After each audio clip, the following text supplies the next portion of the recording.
Hello and welcome. Thank you for coming and spending time with me.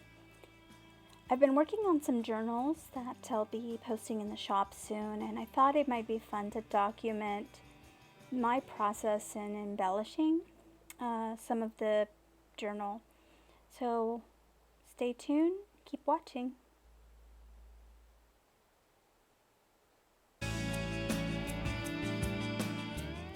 So I like to really add any tucks and envelopes, any tags, any of the bulkier embellishment items to the covers and the sturdier cardstock that wraps each of the signatures. So here I'm looking at my stash and determining what color combination I'm liking in the spread. I found a handmade envelope from some recycled paper, a tuck with a tag, as well as this side pocket that I'm going to glue to this first signature. I like the balance of having the one element in the center of the first page, and I really like that stacked quality of the envelope and the tuck below it. So I'm going through and gluing down that embellishment now. This is a cute little tag that I added inside.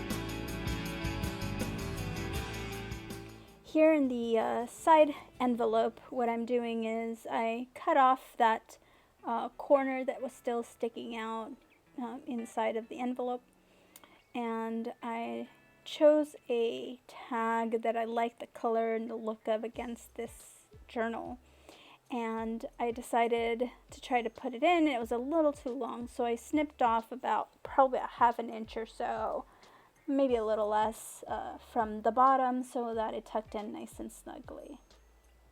And I'm now adding that smaller element below it. It'll be nice for any number of elements you could tuck there. I think I'm pulling here just a quick little folded journaling element for those that want to hide away a little bit of their writing. That little ticket on the bottom is also a tuck, actually, for any smaller pieces of paper you might want to add.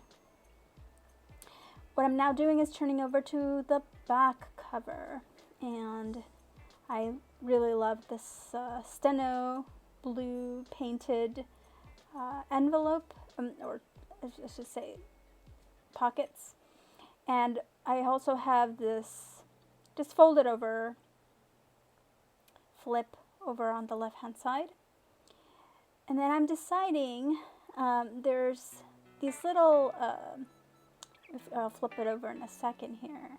They belong to they're tea bags, and so I really like the look of this particular one, and I was considering whether or not I liked the look of it stacked over this other envelope, and I wasn't quite convinced.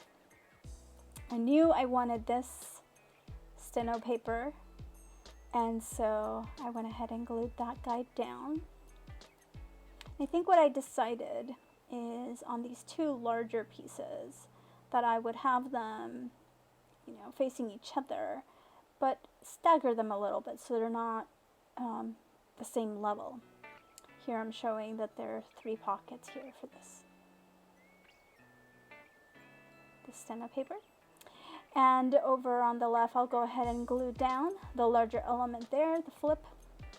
Great for any kind of hidden journaling anyone would like to do.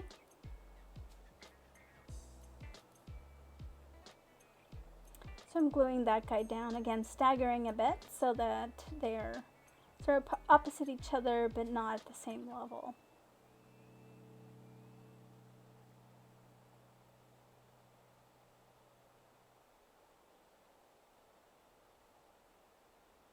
Making sure that's nice and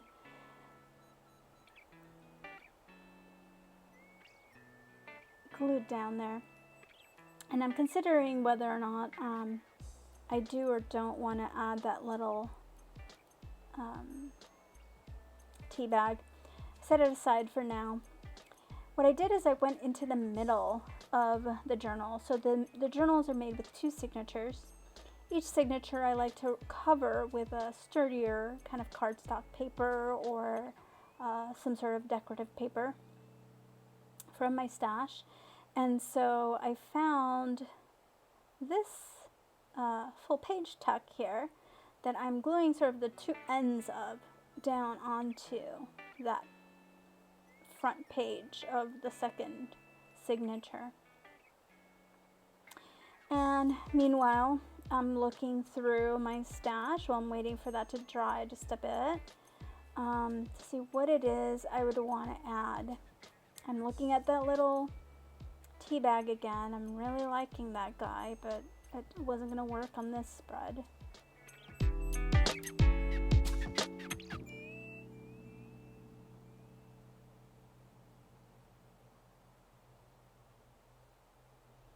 And I really like these journaling cards I had made. Some scrap paper. And I made them using puzzle pieces.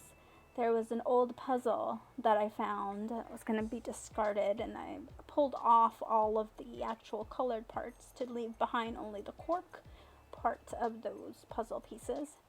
And they made great embellishments. Now I flipped over to the back side of this first signature, and I'm looking through my available envelopes there to see which one I prefer. I think I decided on the one with the sort of sketch of the flower on it. And there it is. That's where I was going to put my little tea bag.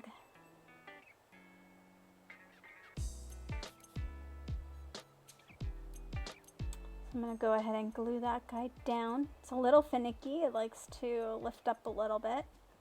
And so I've got to press down quite a bit to get it to behave itself until it dries.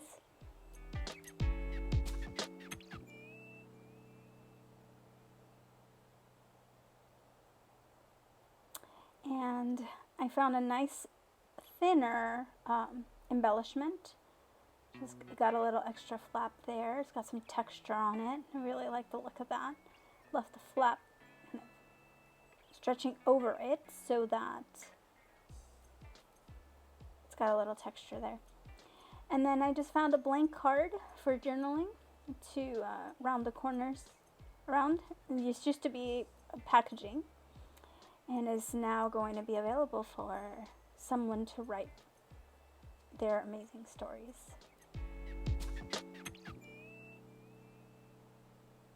All right. So the last bit of embellishment I'm going to be doing is partly functional, and that is to reinforce both the inner and outer folds of the cover with some ribbon. So it's nice and aesthetically pleasing to have a coordinating color ribbon here, but it's also very functional. So it's overlapping with the type of reinforcement tape that covers that edge of the paper there, and at the same time it binds it to the other paper on the cover, so it's going to be nice and secure. And I'm doing the same over the front. In the front there's some ribbons that are sort of like they're kind of peeking over that sort for the decorations on the cover. And I wanted to keep those overlapping on top. I like the textural element, as I said. And so I went ahead and started gluing down this new ribbon, tucking it underneath those elements that I still wanted to lay on top. And it's nice because the contrast of the lighter elements on top of this slightly darker ribbon makes it pop, makes it look great. I'm really pleased with that.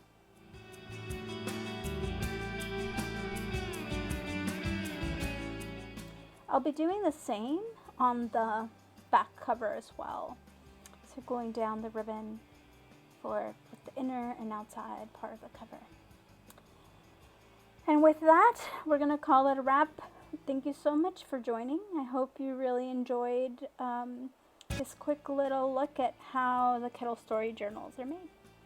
I hope to see you next time.